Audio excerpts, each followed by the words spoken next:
Welcome to Voices of the Community, which explores critical issues facing Northern California communities. We introduce you to the voices of community thought leaders and change makers who are working on solutions that face our fellow individual community members, neighborhoods, cities, and our region.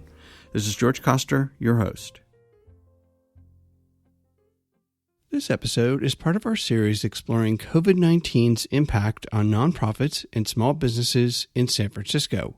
We started the series back in April of 2020 during the height of the first phase of the COVID-19 pandemic and the shelter-in-place requirements. Over these past 9 months, the COVID-19 pandemic and economic meltdown has wiped out millions of jobs in both the nonprofit and small business sectors, as well as shuttered tens of thousands of small business operations. The goal of the series is to shine a spotlight on the nonprofits, small businesses, and their staff who are struggling to deal with the impact of the COVID-19 pandemic on their operations, services, and sustainability. The series of interviews we conducted features voices from a cross-section of organizations that make up the fabric of our community. Each of them brings a unique perspective on how they and we are dealing with the issues facing our community during the global pandemic and economic depression. I do not think of this crisis, any of the issues that resulted from it didn't come out of thin air. Nothing here has happened magically. I think what it's done is accelerate kind of like what's already been going on.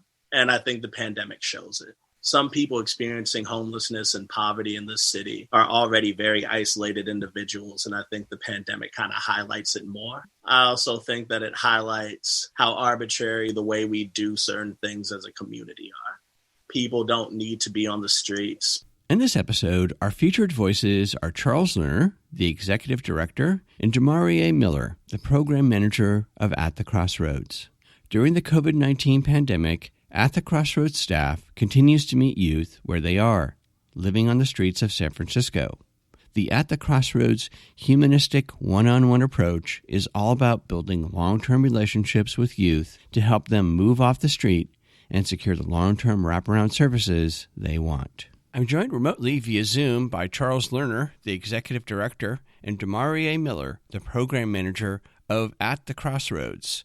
Thanks for being here, Charles and Demaree, also known as D. Thanks for having us, George. I would like to start with Charles to please provide a little background on At the Crossroads and a basic service overview, what you guys provide for youth in San Francisco. Well, thanks for having us, George, and hello to everyone out there. At the Crossroads is a San Francisco-based nonprofit organization, and we do many things, but first and foremost, we meet young people where they're at on the streets of San Francisco who are experiencing housing instability, homelessness. We do outreach. We connect with people on the streets. It may entail simply a pair of socks and a hello and a smile.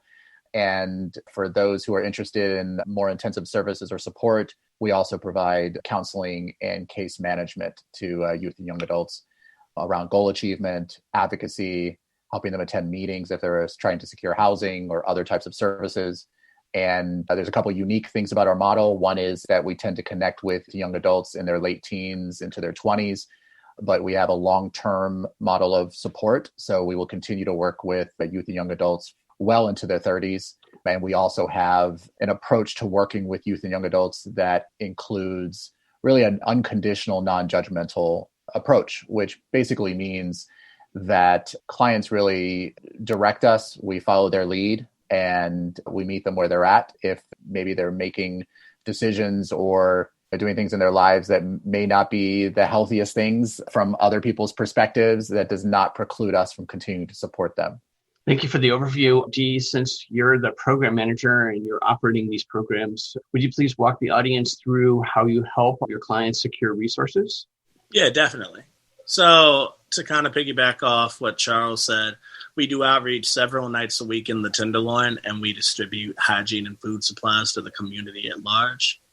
And then in order to get involved in our services, we work with people in their teens and 20s. And I think one of the things that kind of sets us apart is that we don't have a finish line. We have a completely client-centered agenda. And I think sometimes with a lot of programs, what you'll see is our job is to get you housing, you're housed, we're done. Our job is to get you a job, you have a job, we're done. I think we realize that in anybody's life, there's ebbs and flows. And it's kind of like what happens past that. You're good now, but what about a couple months from now? So we prioritize the long-term relationship. And in that, it's kind of like a client-centered agenda.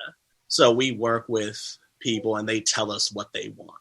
And sometimes that's, I want to figure out my healthcare, which means that we're doing advocacy and we're calling people up and we're trying to link them to resources. Another time it is jobs and housing, in which case we do everything in our power to kind of connect people to the resources needed. And then after we follow up to make sure they can kind of sustain these resources.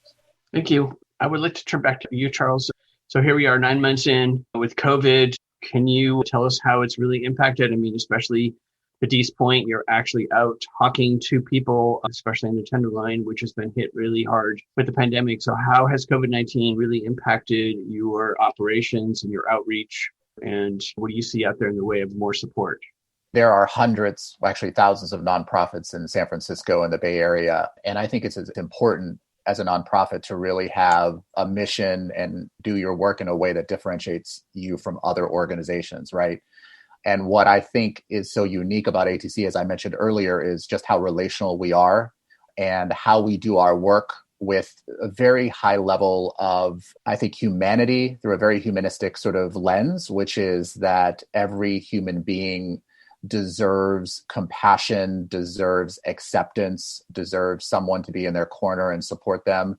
And by the way, certainly does not deserve to be living on the streets, much less dying on the streets. And so for our team, it was really important to continue to maintain that relational approach. And that's really hard to do through teleservices or through the computer. Like, people need face-to-face interactions. And so our program team was adamant that Dee supervises.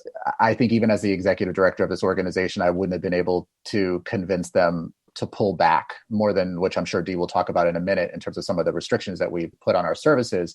So we were very steadfast to continue to offer face-to-face support. With that said, as an executive director or leader of an organization, no one prepares you to run an organization that's essential during a once-in-a-lifetime pandemic. So it was very, very intense that first few weeks, couple months, as we were getting information in to determine, first and foremost, it is my responsibility as the executive director of this organization to keep our staff safe and healthy, as well as our clients. So we had to figure out, how do we continue to do work that has such urgency, where people are living in survival mode and hanging on by a thread in some cases?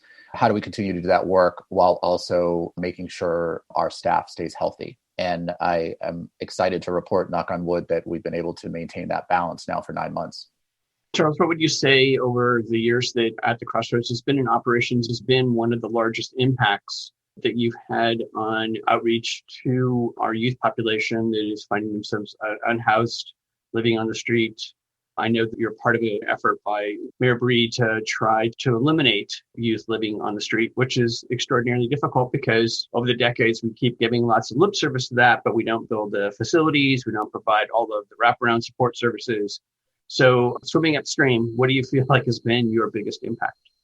Yeah, I think Dee really articulated this well earlier, and he could speak perhaps from the perspective of maybe what the clients are reporting. But I would say, in addition to some very tangible support, so ATC has been very fortunate that we've had a very committed group of funders, including individual donors in the community, that has allowed us to be able to do some of the things that we've done over the last 9 months, which, by the way, has included dramatically increasing the level of food support that we provided clients, hygiene materials.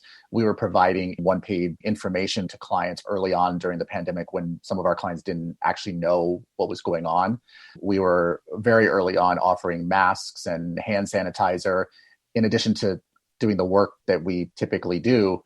While there might not be empirical evidence behind the statement I'm about to make, although I think we have some, I think that what we have done that I think is so important over the last 9 months is we keep showing up. And I'm really proud of a group of people that are going out on the streets and saying to people, even just fundamentally, you're noticed, we're thinking about you, we care about you, what do you need?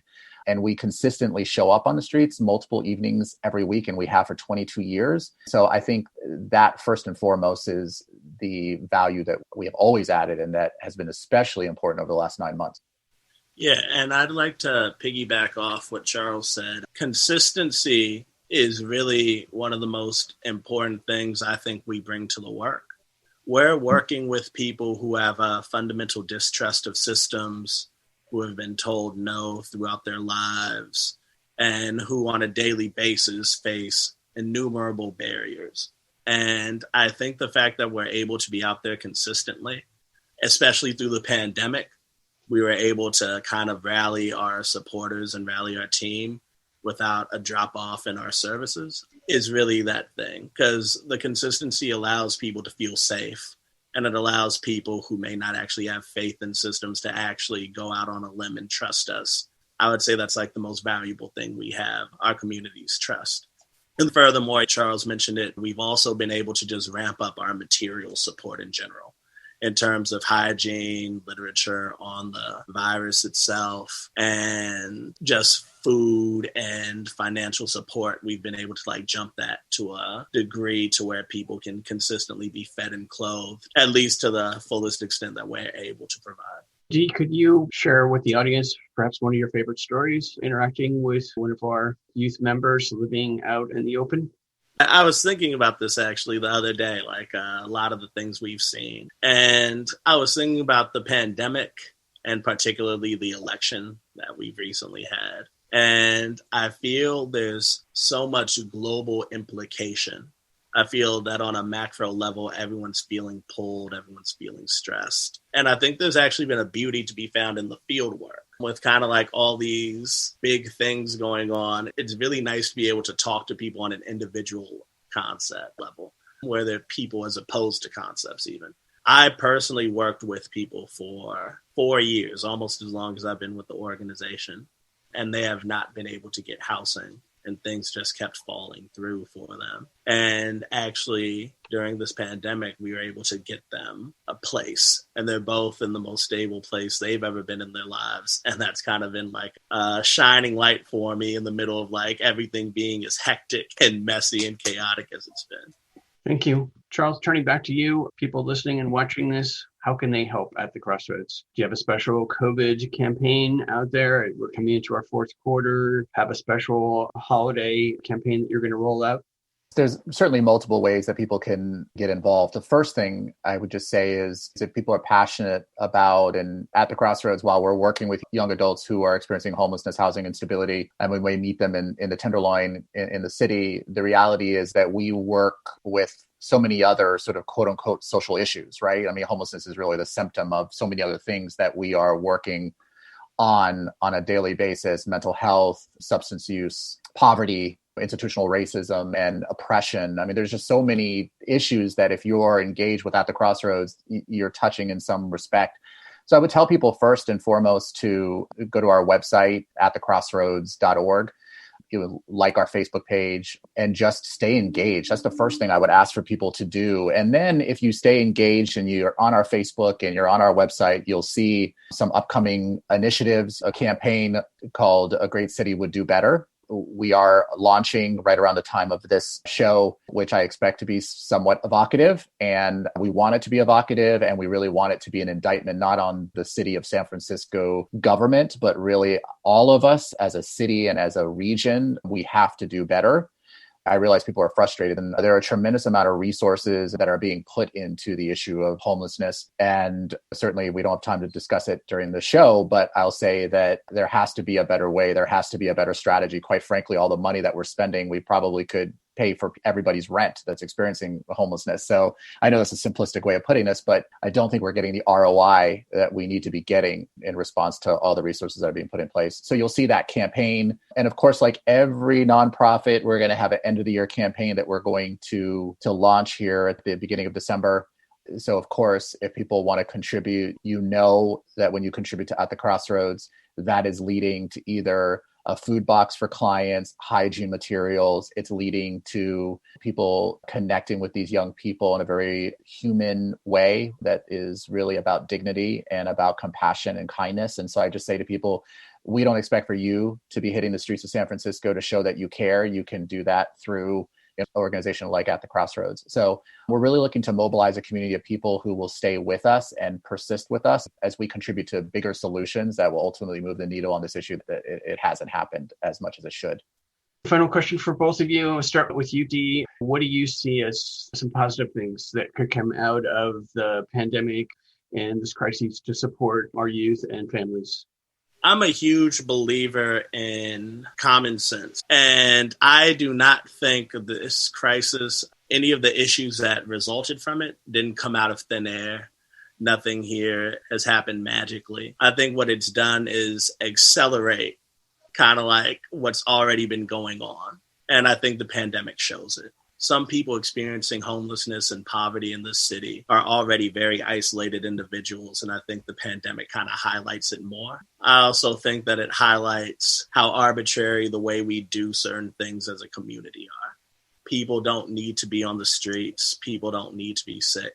I think it's a result, or actually a lack of empathy as a system. And to kind of emphasize what Charles said earlier, I think the number one thing people need to do is stay engaged. Because I also think when this pandemic inevitably reaches its conclusion, the issues are still going to be there. We're still going to have people that are isolated. We're still going to have people that are sick.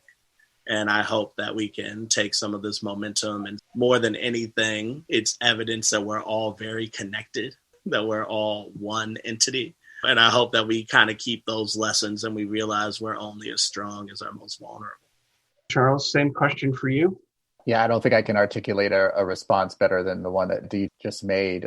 The issue around homelessness and housing instability in the Bay Area is the most pervasive social issue that we face. Obviously, maybe minus COVID, really is really the acute kind of social issue right now that we're trying to overcome. But ultimately, this is the social issue of our time, and it is on the forefront of people's minds.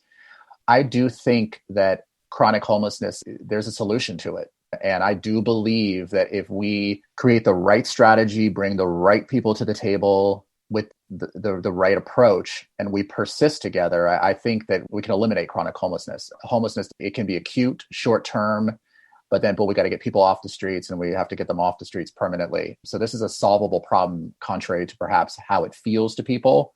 So we just got to put one foot in front of the other and keep at it and not give up on it. And I would just say to people who have the privilege that all three of us certainly have on the phone, and many of the listeners have, I always say to folks that if you're feeling hopeless, imagine how hopeless the people who are experiencing this feel. So we have an obligation to not give up hope, and we have an obligation and a responsibility to keep forging ahead and trying to find the right solution. Yeah, and the solution, I'd go out on a limb and say, I'm not the most intelligent person in the world, but if you want to end homelessness, you give people homes. And I think that because of a way of thinking we have, I think we're putting a lot of Band-Aids on an issue, and we're pouring a lot of money, like Charles mentioned, into temporary solutions, when really the science has shown that we can do it. Like other places have done it.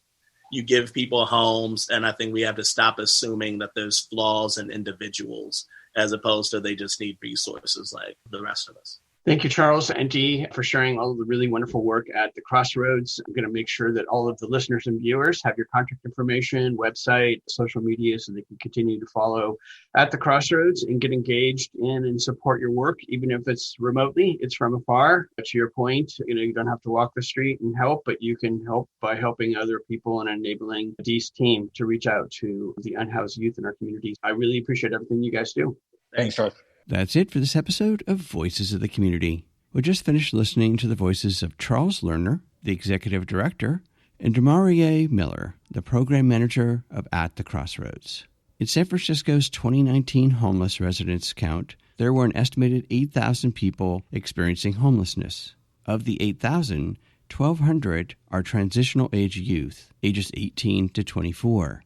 1 in 10 people aged 12 to 25 will experience homelessness in a given year. The city of San Francisco has set a goal to reduce homeless youth by as much as 50% by 2023. Half of the homeless people in San Francisco first experience homelessness before the age of 25. At the Crossroads is working with the City of San Francisco's Rising Up Initiative program in partnership with the Department of Homelessness and Supportive Housing to ensure At the Crossroads clients will have in-depth and unconditional support.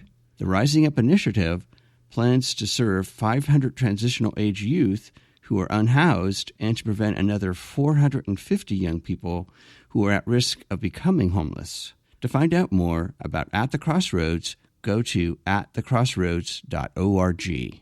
We hope that you enjoyed the insights, points of view, and personal stories from the voices of changemakers and their nonprofits and small businesses featured in this series. To find out more and get engaged with the nonprofits, small businesses, and staff members featured in this series, please go to my website, georgecoster.com, and click on Voices of the Community to find links to the extended versions of these interviews and to listen to the entire series. After listening to these stories, we hope that you will consider making a donation and volunteering to provide a hand up to your fellow community members. I want to thank my associate producer, Eric Estrada, along with Mel, Lila, Michael, and Laura at the San Francisco Public Press and KSFP. To listen to our next episode in this series and to our archived past shows, which feature community voices working on solutions to critical issues facing Northern California communities, please go to georgecoster.com. While you're on our website, please sign up for our newsletter to find out more about future shows. Please subscribe to Voices of the Community on Apple Podcast, Spotify, and Google Podcast, or wherever you get your podcast. You can follow us on Twitter at George Coster, and we'd love to hear from you with feedback and show ideas. So send us an email to george@georgecoster.com. I'm George Coster in San Francisco, and thank you for listening.